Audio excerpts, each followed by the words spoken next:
There's a pretty good reason why Illustrator has created a number of preset tailor-made workspaces. It's because the panel dock space is limited, and having a mix of panels that's just right for the task can save designers a lot of time and energy.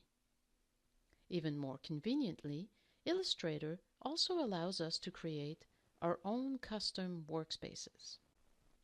As a starting point, let's use the Essentials workspace to create our own.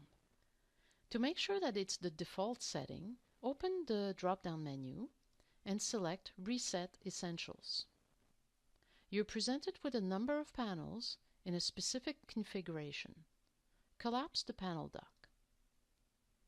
The first thing I see that I don't like is that the libraries are on their own in their own column. So I'm going to grab that panel and I'm going to put it at the bottom of the other column so that I end up with a single column. I also want to change the existing groupings to make an arrangement that makes more sense to me. So open the color panel and click on the tab and drag it out of the dock to make it a floating panel. You can do this for any panel in the dock. Now open the swatches panel. I'm going to close this one. I'm going to open the swatches panel. And again, I'm going to click on the tab and I'm going to drag it out, but this time I'm going to drag it on top of the color panel until it changes color, and I'm going to let go. This is how you can create your own groupings of panels. Let's create some more groupings. First, I'm going to close this one. We're going to pull the layers and artboard panels. So if you click the layers panel, you can see that the layers and artboards panels are already together, are already grouped together. So all I have to do is to click to the right of the tabs and then pull them out. As you can see, they're all in here.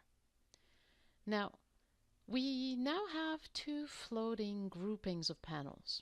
If you want, you can dock them together.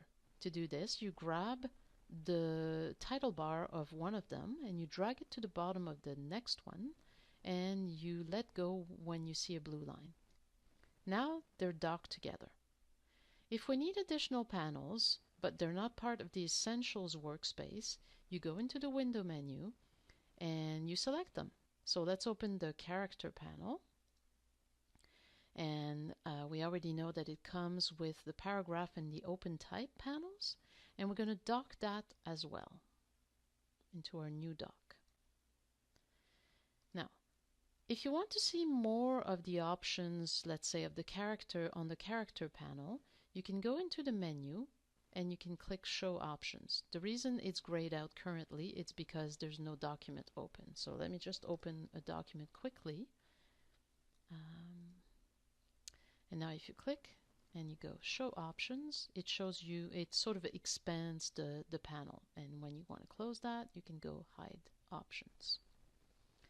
Now that we have a customized panel dock, you can get rid of the others if you want. So to do that, you would expand them, drag them out, and then just close them.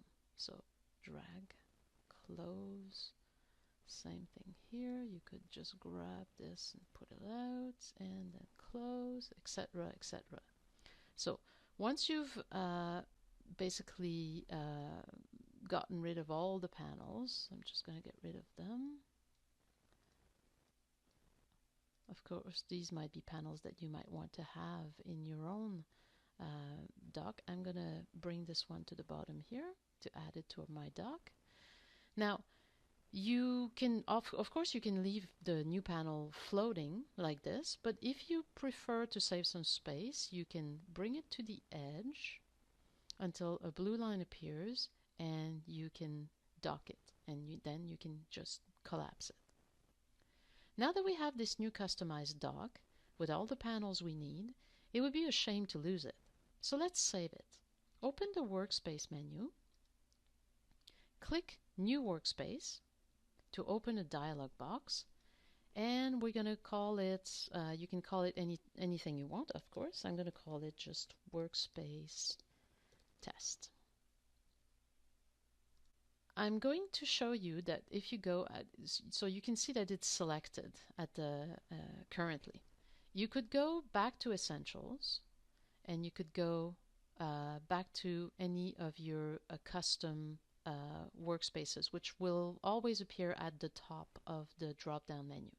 Now you might notice that the Essentials doesn't look like the Essentials that we had originally. That's because we've made changes to it. So you could reset Essentials and then it would go back to the way it was originally. The last thing we're going to look at in this section is Preferences.